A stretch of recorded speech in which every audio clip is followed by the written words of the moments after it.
Marvel ने Steve Rogers का teaser officially release कर दिया और थॉर का टीजर लीक हो गया और ये हर हफ्ते चलेगा। एक टीजर लीक होगा, एक टीजर ऑफिशियली रिलीज होगा। नेक्स्ट वीक थॉर का टीजर ऑफिशियली रिलीज होगा और डॉक्टर डूम का टीजर लीक होगा। तो यह बात करते हैं दोनों की, ऑफिशियल टीजर की भी और लीक टीजर की भी। ऑफिशियल टीजर सब कुछ वही था जो दिखाया गया था, सेम टू सेम, कोई भी अलग नहीं था। स्टीव रॉजर्स का कमबैक होता है, थोड़ा एचडी प्रिंट में हमको देखने को मिलता है और थोड़ी ज़्यादा चीज़ें नोटिस होती है कि बैकयार्ड थोड़ा बदल चुका है, चीज़ें थोड़ी बदल चुकी है, एक पेड़ सामने आ चुका है जो काफ़ी कुछ लग रहा है। पर हाँ, वो साल बदला तो उसके साथ काफ़ी चीज़ें बदली होगी। पर जो चीज़ कन्फर्म ये है वो ये है कि ये वही वाला स्टीव रॉजर्स है जिसे हमने एंड गेम में देखा था। जो अर्थ 616 का स्टीव रॉजर्स है ये वही है। एक और चीज़ जो बात करने वाली है वो है रूसो ब्रदर्स का स्टेटमेंट जो उन्होंने दिया।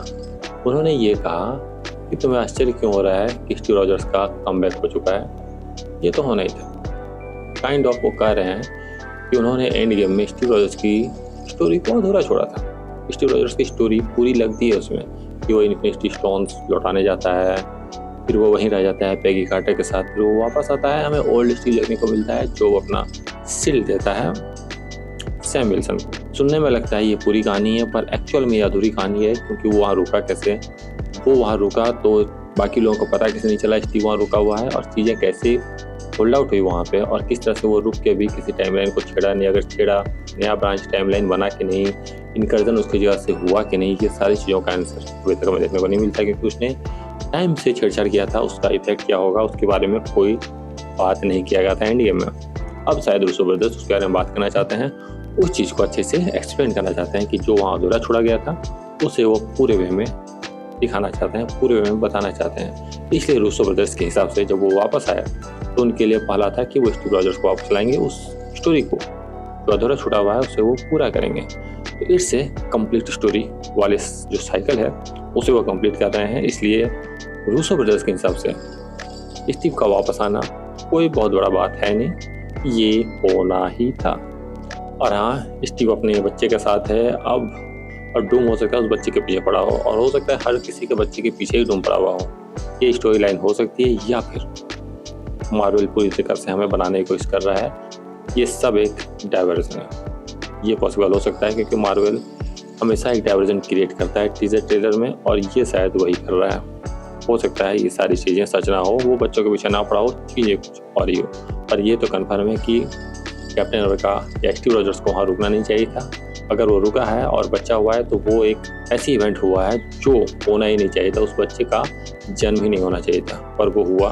तो ये टाइम में एक इफेक्ट क्रिएट करेगा क्योंकि जिसको होना ही नहीं चाहिए था वो हो चुका है, वो आ चुका है। मुझे लगता है अब तुम बच्चे को नहीं छोड़ने वाला है फिलहाल के लिए, पर ये एक डाइवर्जन हो सकता है, बहुत ज़्यादा इंपॉर्टेंट नहीं होगा आई थिंक। इसके बाद बात करें थॉर का, तो थॉर का भी जो पूरा फोकस है, जो पूरा जो स्टोरी का फोकस दिखाया गया है वो बच्चे पर ही दिखाया गया है। और ऑडियंस से कह रहा होता है कि मुझे एक बार इतनी शक्ति दो कि मैं अपने बच्चे से मिल सकूं, फिर से अपने बच्चे से मिल सकूं।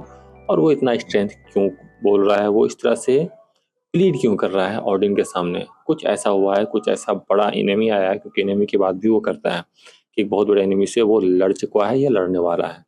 तो यहाँ वो डॉक्टर डूम का ऐसा जिक्र कर रहा है और शायद डॉक्टर डूम इतना बड़ा विलन है, थॉर शायद हरा नहीं सकेगा या फिर थॉर थोड़ा डरा हुआ है क्योंकि डॉक्टर डूम जिस तरह का पावरफुल दिखाया गया होगा या फिर वो लड़ चुका होगा, जिस लेवल का पावरफुल दिखाया गया होगा उसे पता चल गया होगा कि ये इनकर्जन होने वाला है, ये सारी चीज़ें डिस्ट्रॉय होने वाली है। तो इसलिए थॉर कहीं ना कहीं डरा हुआ है, जितना डरा हुआ वो इन्फिनिटी वॉर या एंड गेम में भी नहीं था जबकि आधा प्लेनेट को वाइप आउट कर दिया था थानोस।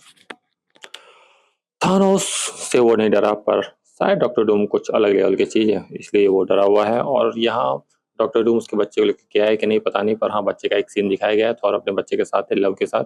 और लव उसका बच्चा नहीं, मतलब गौर का बच्चा है जिसे वो गोद दिया था, वो उसे अपने बच्चे की तरह ट्रीट कर रहा है।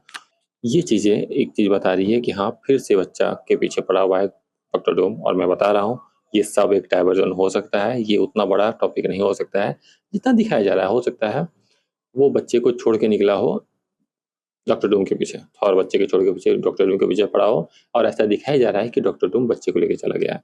ये सारी चीज़ें एक डाइवर्जन हो सकती है, पर अगर ये डाइवर्जन है तो रियल स्टोरी क्या है? रियल फोकस का होने वाला है, क्या चीज़ें होने वाली है और किस तरह से डॉक्टर डूम थॉर के पीछे या कैप्टन अमेरिका के पीछे पड़ेगा, क्यों पीछे पड़ेगा और क्या वह चीज़ें होंगी। पॉसिबल है थॉर डॉक्टर डूम के पीछे पड़े rather than doctor Doom Thor के पीछे पड़े।